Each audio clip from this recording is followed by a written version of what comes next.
Hi, good morning, everyone. Happy to have you at the Filmmakers Life. This is my podcast where we talk to filmmakers who are advancing in their careers and find out how they did it. And if you are a filmmaker who has found themselves stuck on the process of fundraising, you have come to the right place. And my specialization is teaching filmmakers how to raise money, um, and get to understand the business side of film.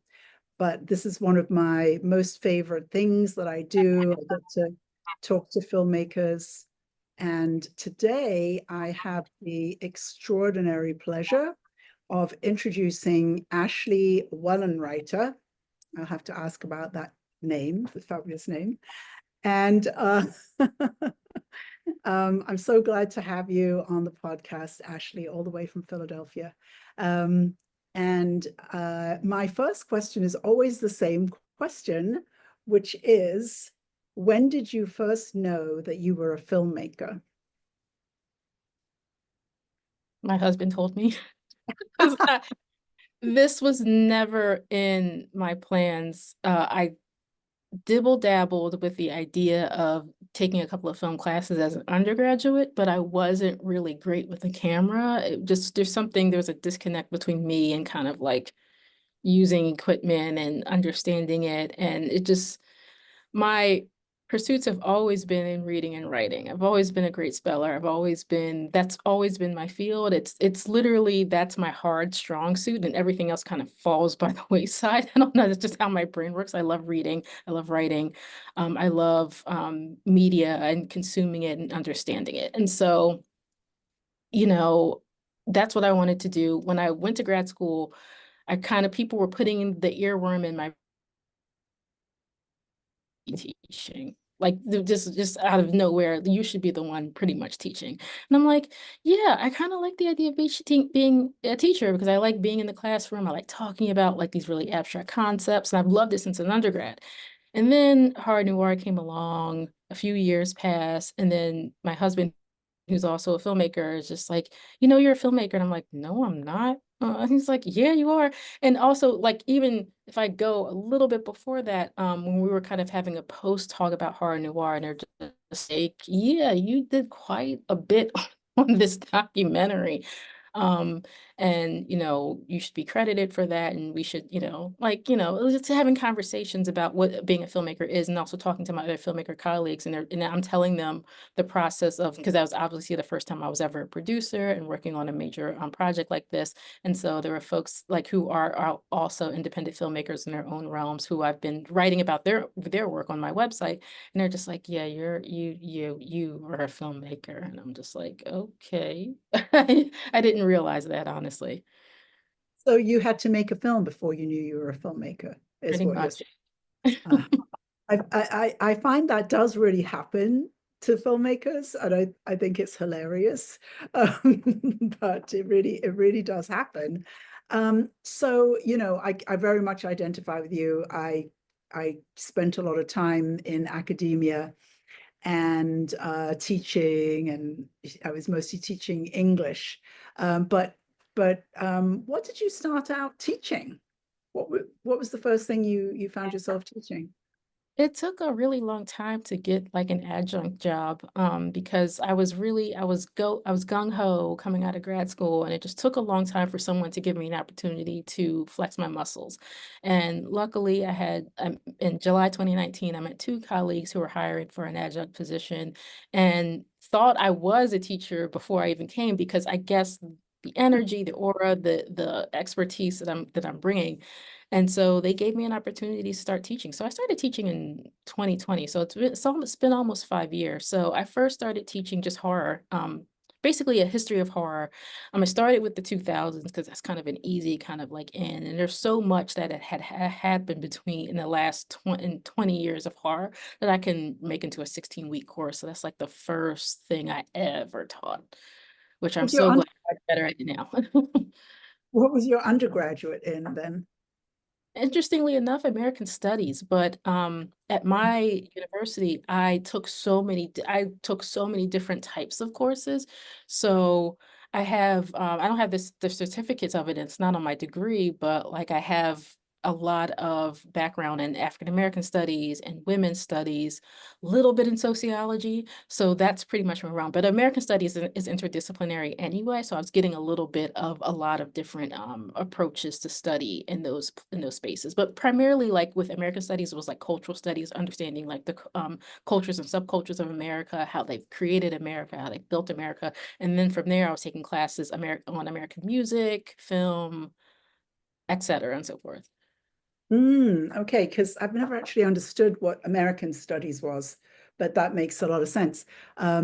So I wanted to ask you this question. So years ago, I used to run a cinema. We had a one screen art house, and one of my absolute greatest cinema going experiences was when we showed the celluloid closet. And I wondered if the celluloid closet had been an inspiration for you, and if that film made any impression when it first came out. I believe I know the film that you're talking Oh, about. okay. It's not a direct No. inspiration, but I do remember watching it probably in my 20s. And just again, just because just for general intellectual interest as Yeah. far as representation and also documentary filmmaking. I've always loved documentaries. That's the other thing, that's kind of an indirect um The only reason I bring it up was because it was the first time that I saw a film that looked at cinema and looked at representation and looked at the missing representation. So in the celluloid closets case, it's LGBT representation. And I just remember being like, wow, and just it sort of has you do this thing like with your brain of like, oh, I get to see something differently. I get to see something that I didn't see before, and that's being brought to my attention. I just loved that experience of having my brain be shown something new that had been there all the time. Why yes. didn't I see it? You know, so that film made a very big impression on me. Um, and there have been other films I think that have done similar things. What do you think is the most important thing about bringing up the representation of Black horror? So, I really want to piggyback off of what you just said because I think that's really fascinating, and then I want to go into that because you talked about the documentary about representation that really like sparked your imagination. For me, it was Afropunk. I believe that was from 2002 to I want to say 2003. Again, just a regular guy who was submerged into punk culture, but he was also biracial, but identifies as Black, and so and what was that like in a culture that is coded as white, that is essentially inhabited by white people who identify as punk? But what does that mean for people who are Black, who also are in that space, and how are they dealing with the racial politics of that? And so that's a film for me that really like blew me away and opened my mind. Not because I was like, I think as far as like the ethics and some of the like the how one of the interviewees kind of talked about what punk is to her. Like I've always been that person, but never like aesthetically a punk rocker. But there's something about that outsider status and being that Black weirdo that I truly identified with. So that was a big thing for me. When it comes to Black horror, again, that's kind of an extension of Afropunk for me in a sense. It was in regards to representation, it was a Nightmare on Elm Street 4. Everyone who knows me knows that. I traveled 2 hours 2 weeks ago just to talk to again some of the women from that particular film that like as a 7-year-old, I watched that film. And it was so amazing because again, I saw a brown girl with glasses just like this, and I was just like, whoa, I'm on TV. Like, so is that same kind of like nostalgic feeling? Because honestly, that film, if not for that film, I would not be here. If not for that film that got me thinking about representation of women, representation of Black women, Black people, feminism, all these things, the final girl, all those kind of concepts that are coming out of horror. That movie did more than what I feel like people realize. And so that was the first kind of entryway for me as far as Black representation in horror. I'm And sorry, I missed the name of the film. I don't usually have A that. Nightmare on Elm Street for Oh, the no, I Dream thought you said a Nightmare okay, a Nightmare on Elm Street. Which one? Part 4. And you watched it when you were 7. Yes. So a question then about your parents. Did they know Um, you watched it? Oh yeah, single parent household. My mother she had me when she was 20, and she was the persistent mom, i.e. she took me to, like, she rolled her stroller into college courses because she was determined to finish school, but she took me to school. So, she was just that kind of parent. And also, be I I was the only child for about 7, 8 years. I had a TV in my room. It was edited, right? So I'm watching it not an unedited rated R version. I'm watching the made for TV version of this film. And it was funny because, like, long story short, like, it came on maybe twice a year, but like literally like the Friday night movie on Philly 57, the local network station here. I was just like, every Friday, I'm like, please show Nightmare 4, please show Nightmare 4. And then when they did, I was so geeked and excited, and I just stayed in my room and I was huddled. So, she gave me, I think that was important because, she's not unlike a lot of different parents, especially us who are into these things.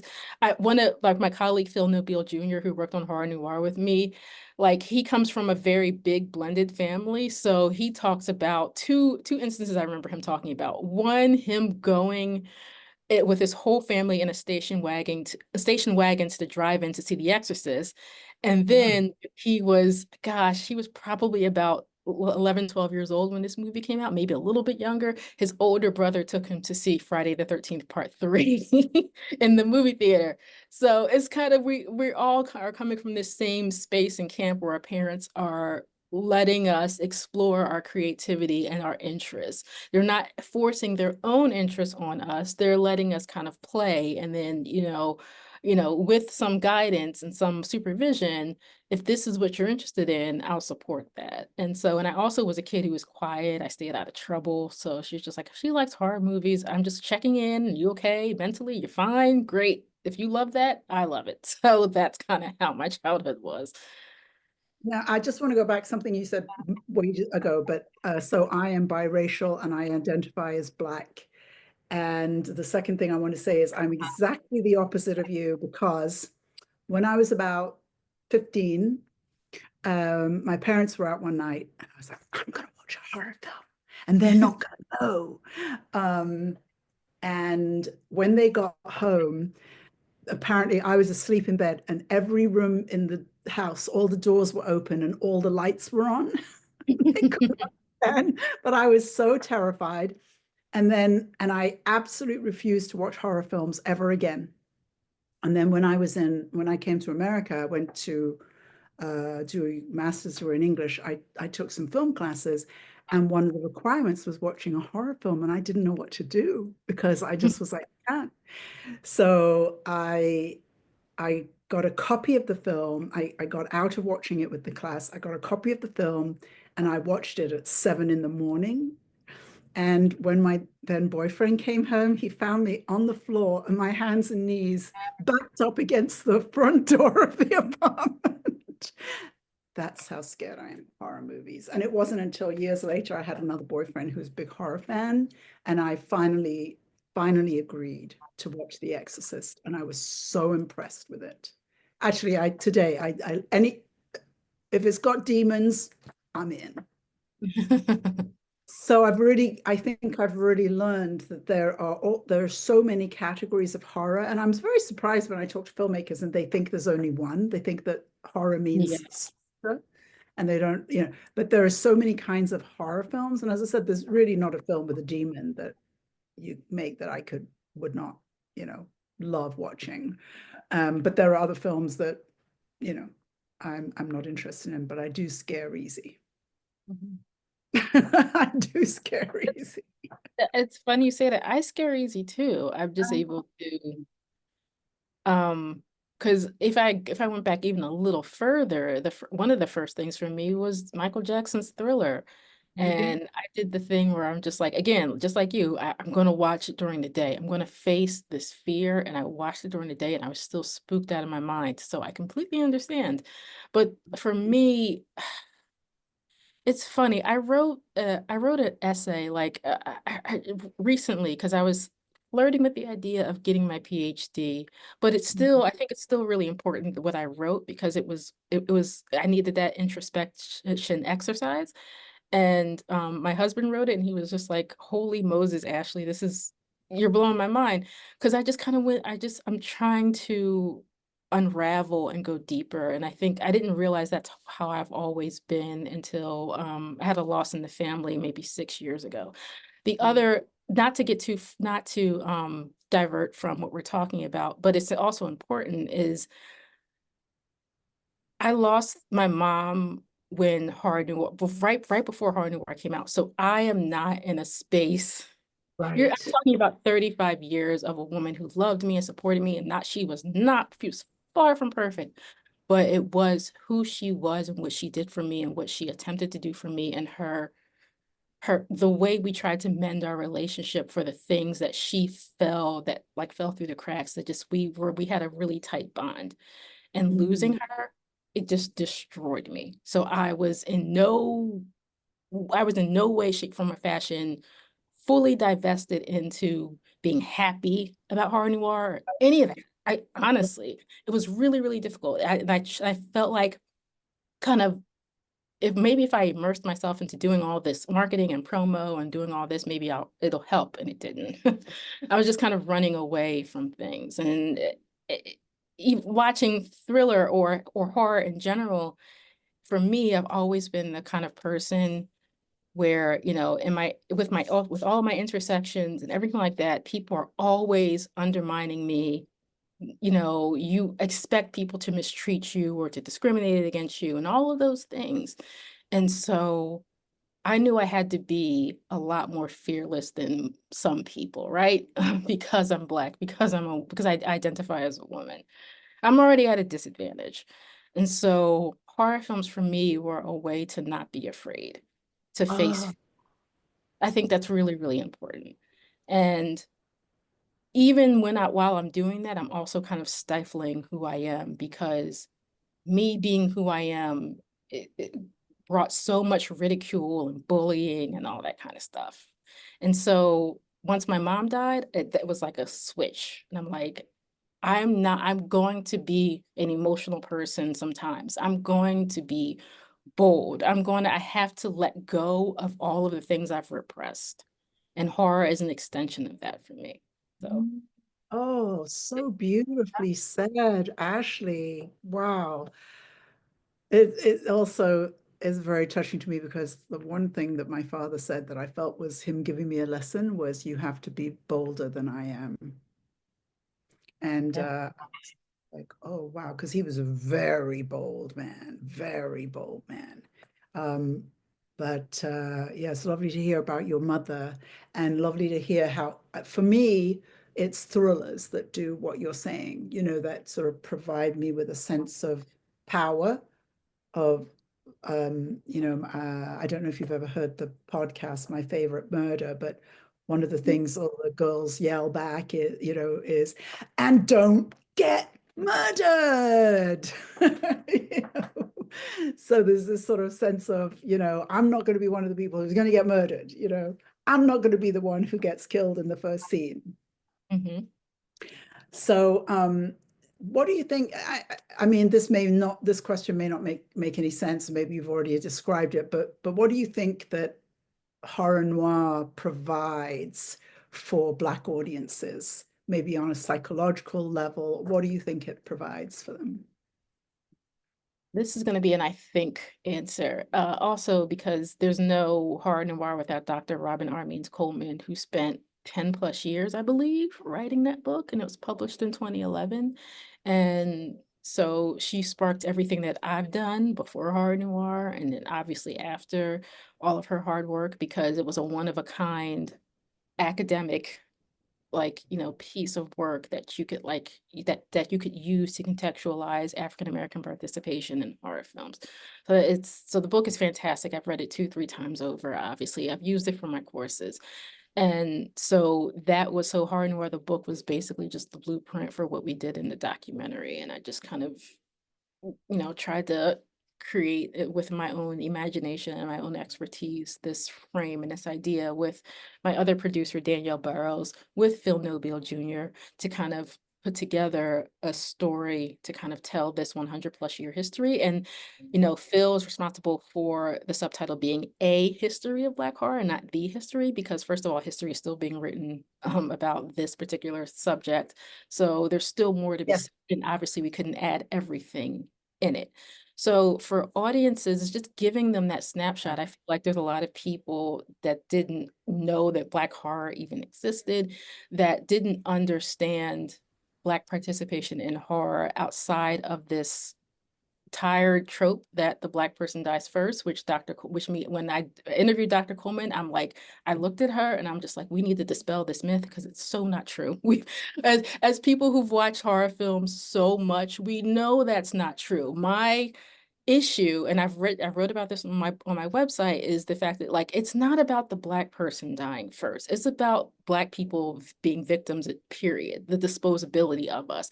Like, where, like, even as much as I love Nightmare 4, even in a film like that, it's just like, it's those little things where, and that's a great example of the Black people dying first. So there's 2 sets of Elm Street children that Freddy goes after. There's the last of them, the Black guy dies first. There in the film, then that second group of Elm Street children, the Black person dies first. Now, issue is the little nuances and subtleties is that with a lot of the white characters, we get a more of a glimpse of their interior lives.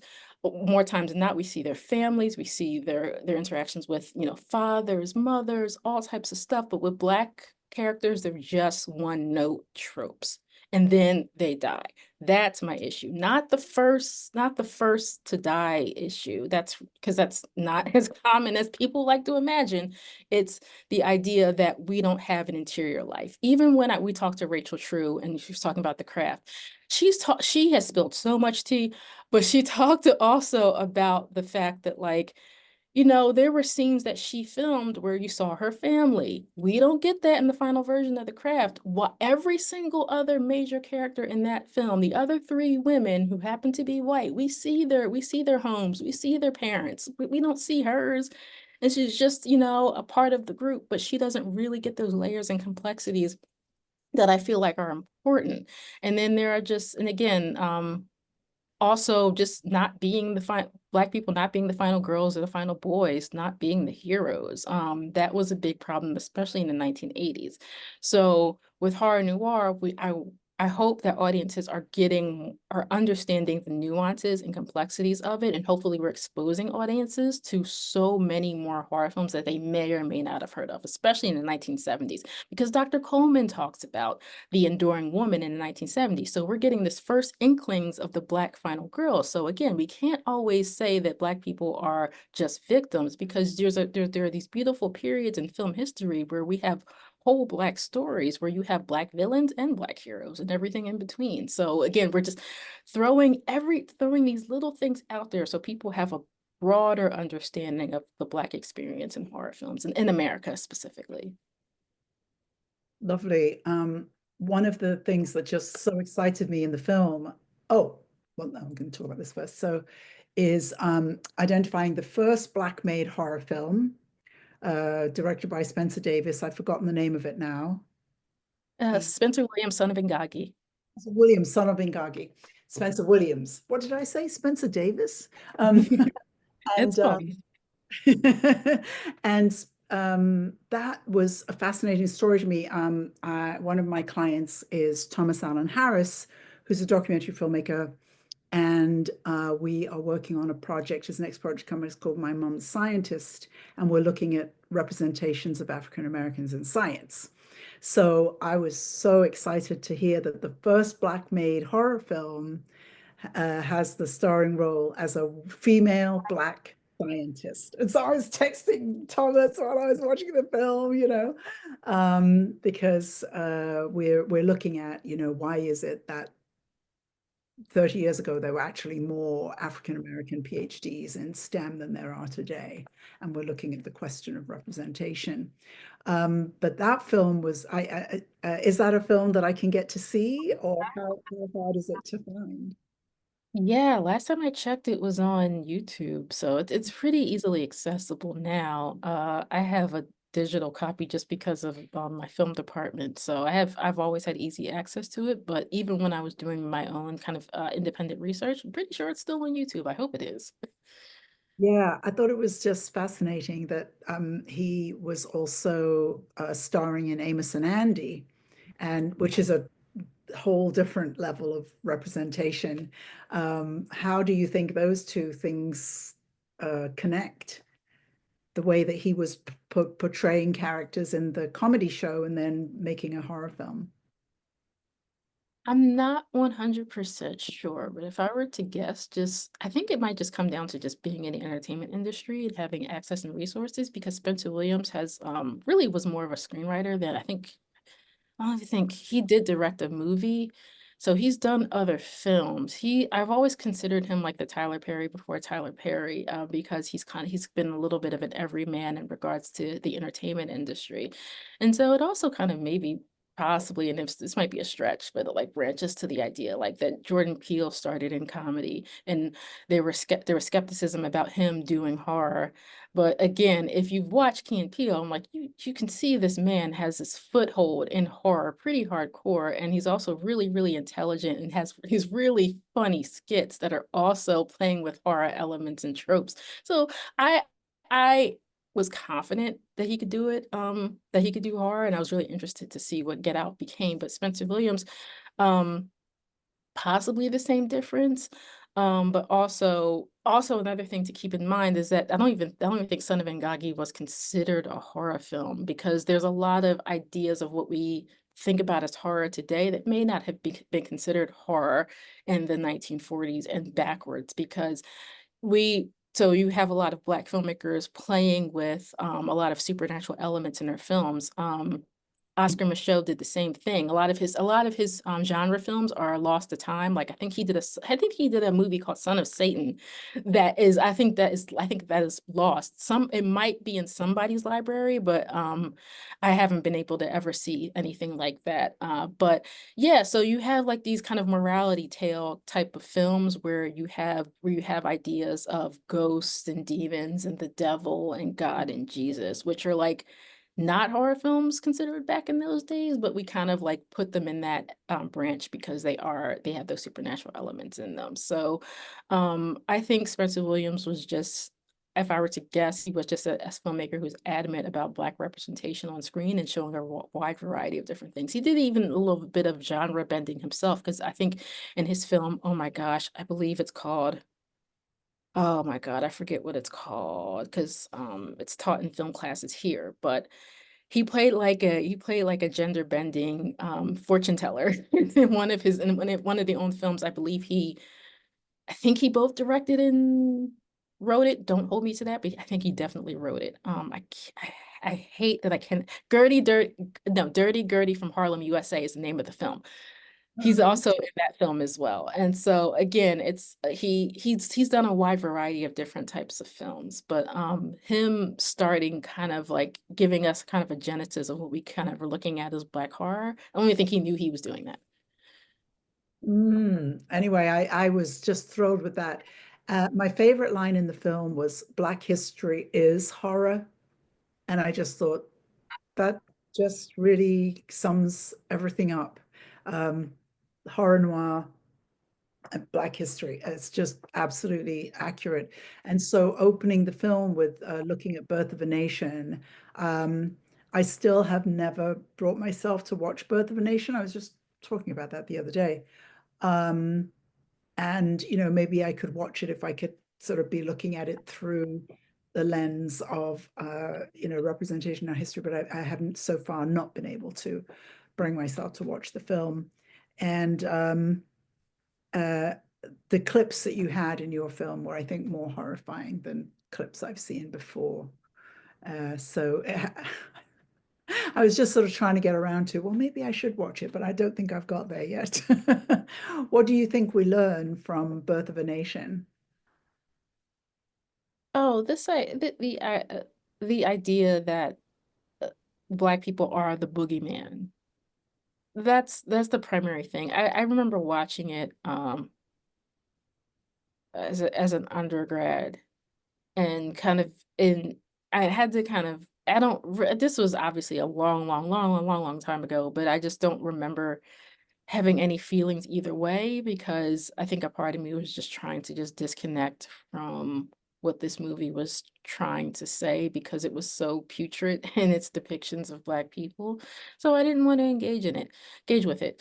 Um, but I would always defer to Dr. Coleman's interpretation or analysis of this is kind of the genesis of, like, again, mirroring or matching real life to what we're seeing on screen, is this idea that Black people are inherently something to be feared, and that's what this movie ultimately purported. And then again, the history of that, what comes after that, and so forth and so on. So that's kind of my Yes, that's and that's yeah. as and that lynching is the solution, or the Ku Klux Klan and lynching is the solution, is about as horrifying as it gets, I think.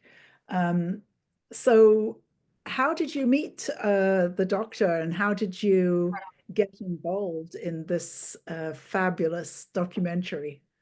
How did that happen? Again, real simple. Sometimes like a lot of things being a filmmaker, a lot of it is sometimes about luck, and opportunity. But Dr. Coleman was literally the first person I ever interviewed for my website. And so I just reached out to her cold.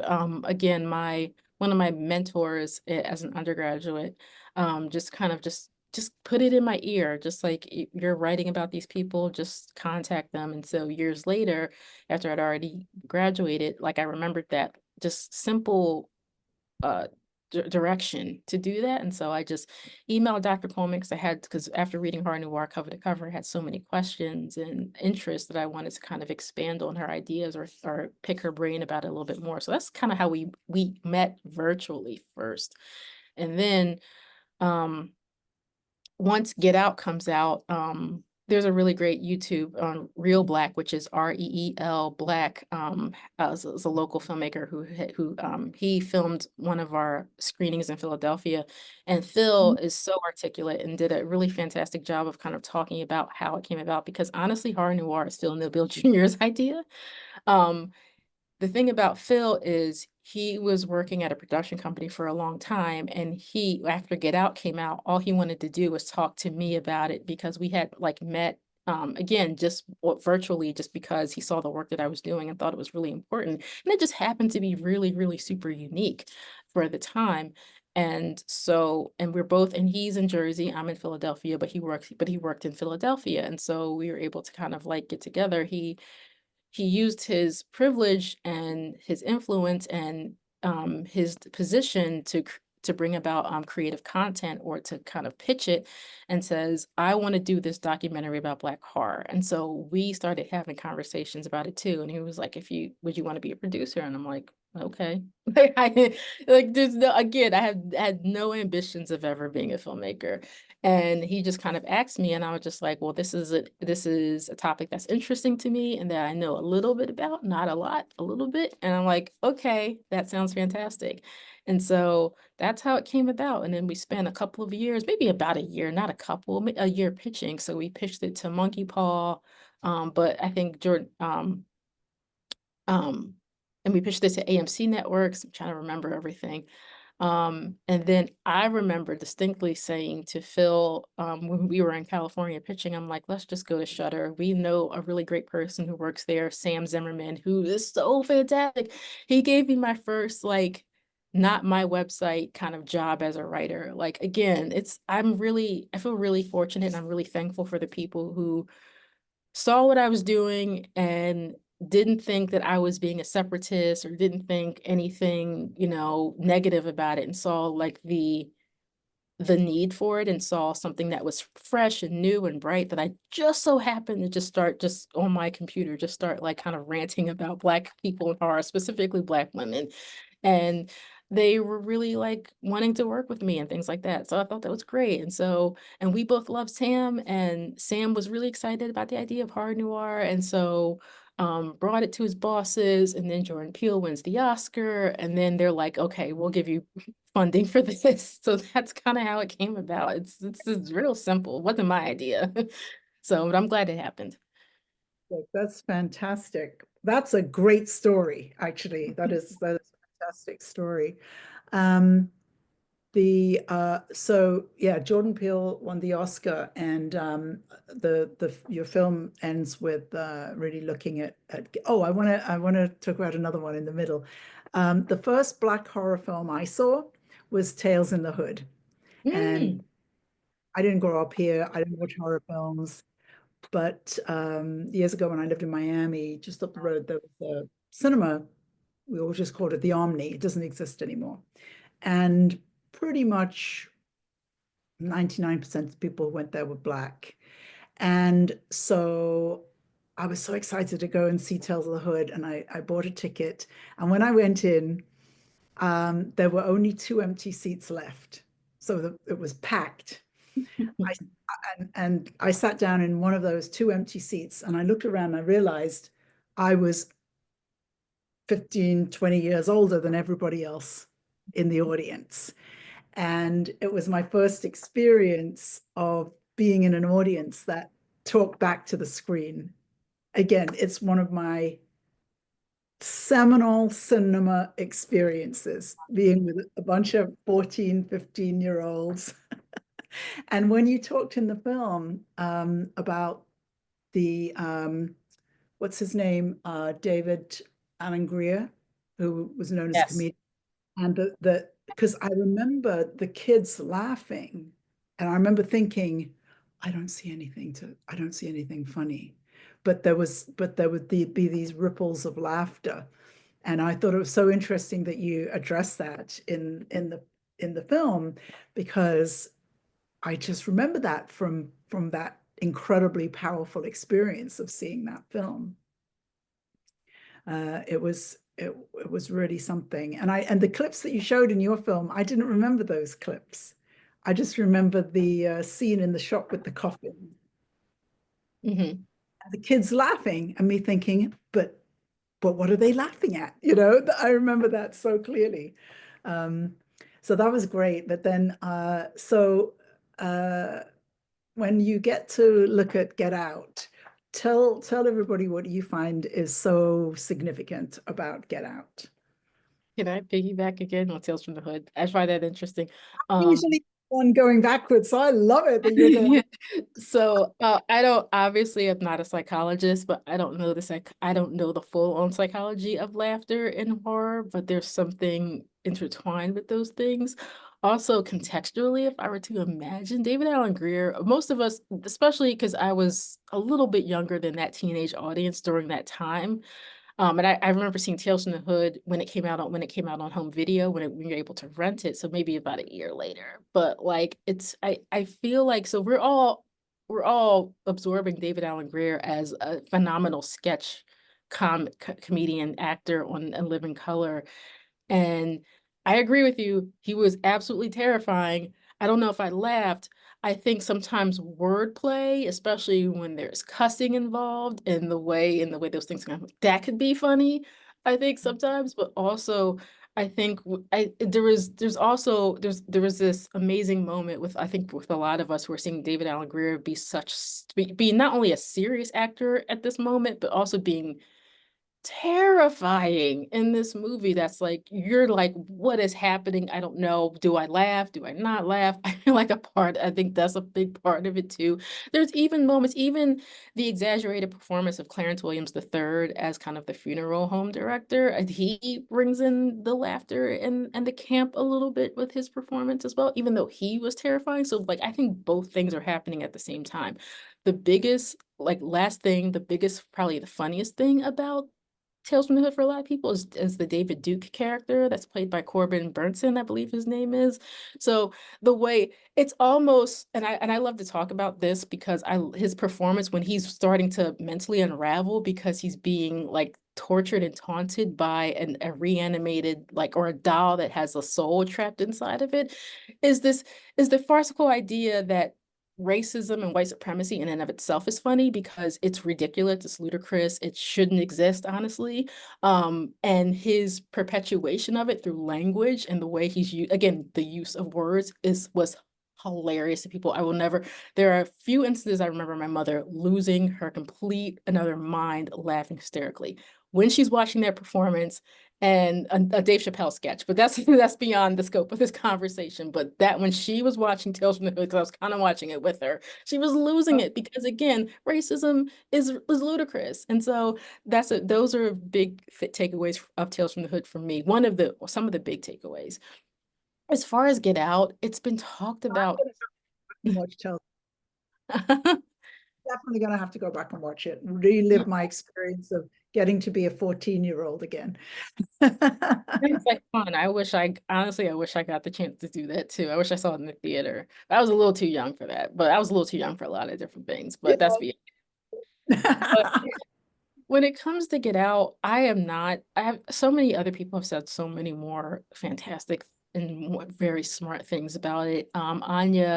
Anya Stanley is a really great writer who talked about the deer symbolism in Get Out. Almost so many other people have. I guess for me, it was a tight story. I'm big on the whole idea of like, uh, experiencing with an audience and with myself, this idea that especially as a Black person in America, I'm always asking myself, am I crazy? When I have certain experiences that are off, when people don't address me or there's direct eye contact, it is exhausting having to always be like, are they treating me this way because I'm Black? Are they treating me this way because I'm a woman? Are they treating me this way because I'm a Black woman? It's exhausting. And Get Out was kind of a valve of release for that because because what he's showing is that no, you're not crazy. And I think that's a big important takeaway for Get Out for me.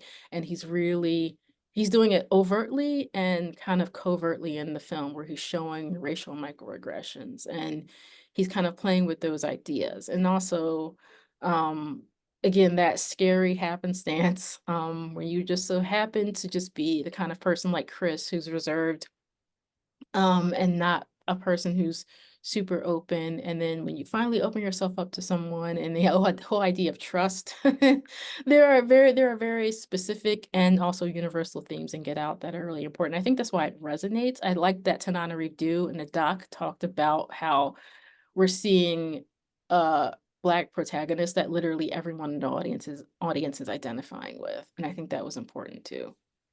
Yes, interior worlds, and yeah, for the audience to be able to identify the interior worlds. I saw it at the theater several times, and the first time I went with a white male friend of mine, and I saw that, and again, the audience was very full, young people, every race was there. And I remember thinking that was interesting because I was living in San Francisco at the time and it didn't feel very multiracial to me, which is a bizarre thing to say, but I'd have to tell you another time about that. But anyway, it was very multiracial audience, young, and so the opening scene comes and Lakeith Stanfield is on the cell phone, he's walking through and I was absolutely petrified. And I knew that my friend was not. And that was such a shock to me. I've talked about it so many times, but just that we had completely different experiences of that opening scene. And I've talked about it many times But to me, that was genius. That was Also, right there. yeah, speaking of that, it's funny because I've been teaching a little, not really in regards to genre as far as Get Out, because the whole idea of Get Out as a horror movie has been kind of semi-controversial because I think Get Out and Jordan Peele are drawing from so many different things, and he's literally on record saying that it's a social thriller, and also there have been articles about you can't put Get Out in a box. So that opening scene, what I think is interesting that he does, because he's drawing from so many different references of like major movies that people have heard about. And if we think about like a film, because it's Halloween season, so I'm re-listening to a lot of different podcasts I've loved from the past that just talk about horror films, especially Halloween. So Halloween, what I find interesting about that opening scene is I would argue this is a similar effectiveness of what happened in the original 1978 Halloween. You have a Black man on a suburban street, what looks like a suburban street. Well, he says that when he's talking on the phone, but you have no idea who he's talking to. You have no idea why he's there, and then he automatically is kidnapped by this unknown assailant. Very, very parallel to Halloween. And the idea or the scariness of it comes from we don't know why this person is being attacked, why this person is there, like why are they the target of this? And the same, and it's one of the reasons why Halloween was so effective. You have this, Michael Myers wasn't even Michael Myers, he was the shape. Now he was referred to as Michael in the opening sequence, but you don't know who he is or why he's doing what he does. And it's the same kind of effectiveness with the opening of Get Out. And so I think that's really, really important. The unknown. Now we kind of know because we're in a society and a space where again he's adding his own original layer to it because he's directly talking about the Black experience, but also we're still dealing with trying to solve X, and we kind of can't. And I don't think Andre's character was ever fully explained in the film too, of why he was there. And that's terrifying in and of itself. It's also terrifying being a Black man walking in a neighborhood that you don't belong in. So That I was way terrified way before the kidnapping happens. And that's to me when I was like, I'm in the presence of genius, because and as I said, being with somebody who wasn't having the same experience, and all he was doing was walking in the street, looking beautifully dressed, and it's little manicured gardens and all of that. And to me, again, it's back to that line: Black history is horror, and or especially Black American history, I would say, is especially, but around the world. But that the horror is that it can happen in that middle class suburban neighborhood when nothing appears to be, that there could possibly be anything wrong, and the violence can come. So, that to me was brilliant. And everybody has to watch your film and learn about all the things you have to say about Get Out. It's really great. I wanted to ask you, so you have a podcast. I think Emily might already put it in the chat. Oh, we were going to show the trailer. I told Emily we're ready to show the trailer, and then I completely forgot. It's just so fascinating talking to you. I'm sorry. Emily, would you like to show the trailer just so everybody knows what we're talking about?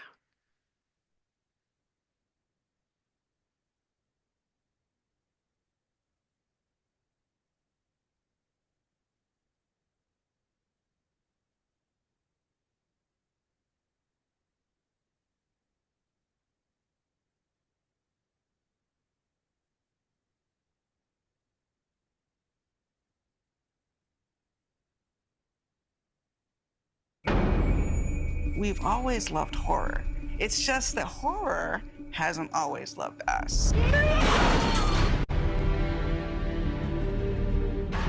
Black people play a particular role in horror films.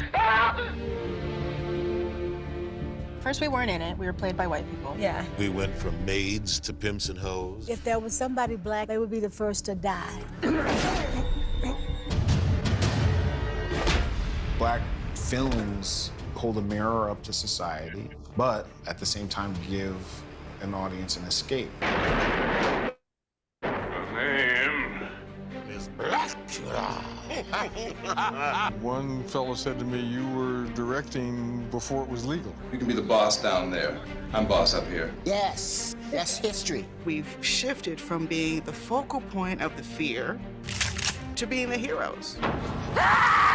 This would be unheard of 25 years ago. If we can use what we've experienced, we can tell stories that people have never seen before.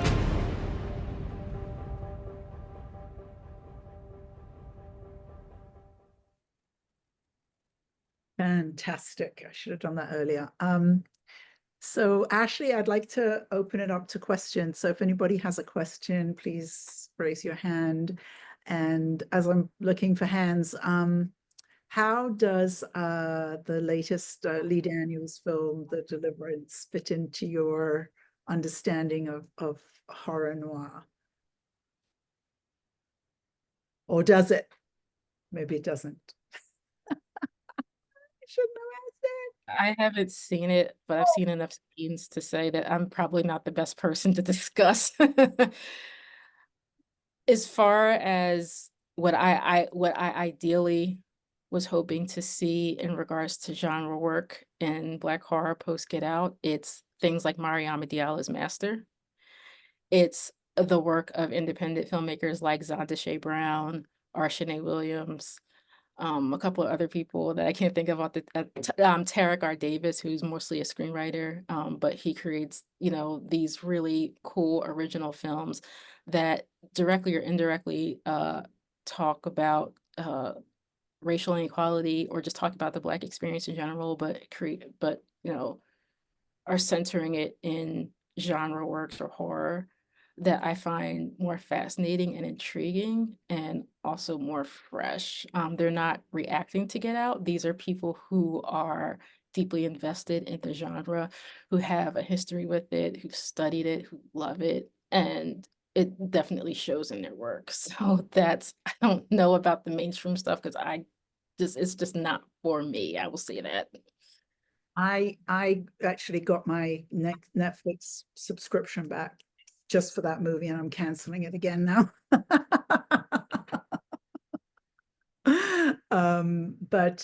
Yeah, does anybody have any questions? I'm looking for hands, so I'll just keep talking. So what is your next project going to be? What are you going to be up to next? Are you going to stay in the filmmaking lane, or what are you thinking?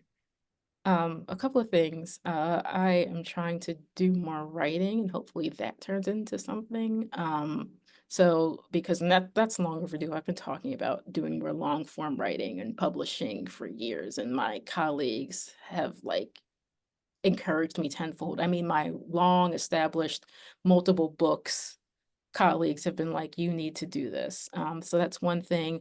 Just by happenstance, I just happened to marry a filmmaker who had a script. And so we are deep into production on a sci-fi thriller that I've had a big hand in. Again, being the producer, meaning I'm a Jane of all trades and doing especially micro budget. So keep that in mind. So I'm doing a lot of everything and he's doing the rest of a lot of everything. And so we're just trying to create something really cool with this. Fantastic. Then we can look for sci-fi noir. Brenda has raised her hand. Lovely to meet you, Brenda. Same here, and thanks again for yesterday. It was great.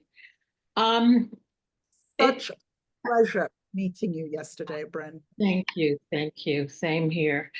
I got my hair riled up on the back of my neck. I have some on my lip and my chin as well, but the hair on the back of my neck got a little activated when I heard you say Black history is horror, because it's like a blanket statement. And I'm wondering why you use that phrase.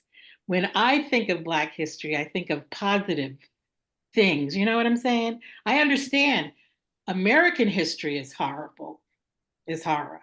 And our connection to that and all from pre-slavery on till modern day lynching is horrible. But when I heard you say Black history is horrible, that was my first reaction. That no, it is not horrible. you know. You fall out with me already, Brenda? We only met yesterday. Pardon me? I said, did you already fall out with me? No, not at all. But that was my only thing. Yeah, Ashlee, what are your thoughts about that? That's a question for Tananarive Due. She's the author of that phrase. I think she's I believe she was referring to the horrific atrocities of racism and white supremacy in America. She says Black history is Black horror. But she could unpack that because she's the author of that phrase for sure. Thank you. Brenda, your picture went away, but I understand what you're saying, and that to me, you know, this history of Black excellence is incredibly is just huge. So I understand what you're saying, Brenda, but I also do feel as though there is horror in this history, and but it's interesting the way that horror films relate to that, and how this is something I always talk about. Now I get to ask an expert about this. What is the pleasure of horror? What That's is the yes? What's the pleasure of horror? The pleasure. Wow, a couple of things that I think I haven't said already. Catharsis is for a lot of people.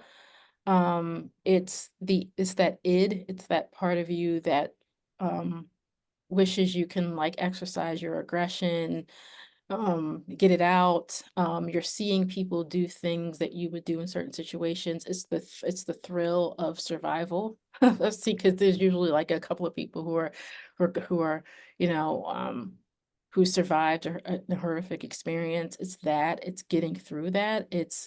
And it also it's probably audience identification with the fact that if that person could get through something so terrifying, I can get through life. I could, I recently just talked to my students in intro to the film on Monday and talked to them about how a lot of my female cohorts in this space have done a lot of writing about rape revenge films, which is kind of a subgenre of horror. And the idea of those films aren't necessarily pleasurable to watch, but there's something about them that that is therapeutic for these women who are talking about them in really deep ways. And so it's sometimes, being scared is sometimes maybe again, I'm not a psychologist, but like there's a thrill aspect of it. That jolt of fear makes you feel alive. I remember taking some of my friends. That's what I did. I was super aggressive with my friends in high school, i.e., if a movie was coming out, I'm like, no, you're going to see this movie with me on Friday night. And so I was that person. That's how I was aggressive. And so one of my friends who was like, we lived in the same block, she would jump and like grab my arm. We were watching I Know What You Did Last Summer, and I was just laughing at her. But it's that communal like laughter and thrill, and people get jumpy, people get scared. It's that experience that's sometimes what makes horror pleasurable. It's the same thing I talked about Phil seeing Friday the 13th Part 3. Like funny enough, he said he saw it like it was him and his brother were the only white people in the audience, which I thought was hilarious because me and Phil can have those conversations really honestly because I know exactly what he meant. It's one of the reasons why we had the concept of horror noir, of like our interviewees kind of talking to the screen and having a conversation in a discourse in a movie theater about the films they were watching. It's the same thing. Nice. Thank you for that. Marcus, lovely to meet you. What is your question for Ashlee? Hello. First, I want to say thank you for your time and really enjoyed this conversation with you. So thank you for that. My question for you is, with the resurgence of independent horror films as of late, these past, I would say 5-10 years, do you think with the success of these independent films, like bigger studios like Blumhouse, A24, companies like that, distribution companies will take more of a gamble on Black horror films because of the success of like Jordan Peele with Get Out and Us and Nope? I don't really know. I gotta be honest with you, I don't really know. And I guess it depends on the kind of horror films. I think what is being shown right now is that they're more invested in having Black leads, but I don't know if they're fully invested in Black stories. So that I'm not in the business purposely, and so I'm only just seeing what's happening, and I am 10 toes down. Again, when I talk about my punk ethos, it's really about supporting the people who I feel like have these really fantastic stories, and I really want to support like people who are super, super independent who don't, who, because I like the work that they've done so far. And those are the people that I'm really interested in, honestly, not really big studios, especially if, you know, so No, I don't know the I answers. totally get it. Yeah, my first film was fully like crowdfunded and it was totally independent, but now the studio kind of took over with part three. So they kind of booted all of us out. What Uh film? so I What? was one of the producers of Terrifier 2. Ah, Now, so yes. yeah, so and then the Cinedigm kind of took over with Cineverse took over with part three. So Uh-huh. all of us producers weren't a part of that. And then our Amazing. other film Stream, we released on streaming platforms that was fully independent. So yeah. Very Fantastic. nice. Cool to meet you, Marcus. Yeah, Thank thank you. you.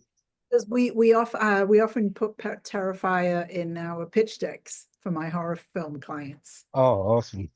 Yeah. It's an amazing comp for people making We're horror. actually not to toot horn. What is the best way to like reach out to you? Because we're actually shooting a movie in Philly in November, and we'd love to like have you and your husband come out to set. Or it's a short film, but we're doing it as a proof of concept, and it is Your email. okay. Send Yeah, I'll put it Yeah, right. for Perfect. sure. So I want to thank you so much, Ashlee. Emily just put a link into my calendar. If anybody watching is ready to start raising money for films, that's what I do. I teach filmmakers how to raise money to make their films. So my calendar is there. Please book a session with me. And I just want to thank you so much. What a pleasure. Emily said before we started the interview, she said that, she was gushing about the movie. I was like, that's exactly how I feel about it. And gushing about the movie is just absolutely fabulous. And it gives you all these like threads to go and look at more things. And it's really fun for cinephiles. So thank you so much. Good luck with all your future work. And we have to stay in touch. Bye-bye. Absolutely. Absolutely. Thank you so much. Everybody. Thank you, Emily.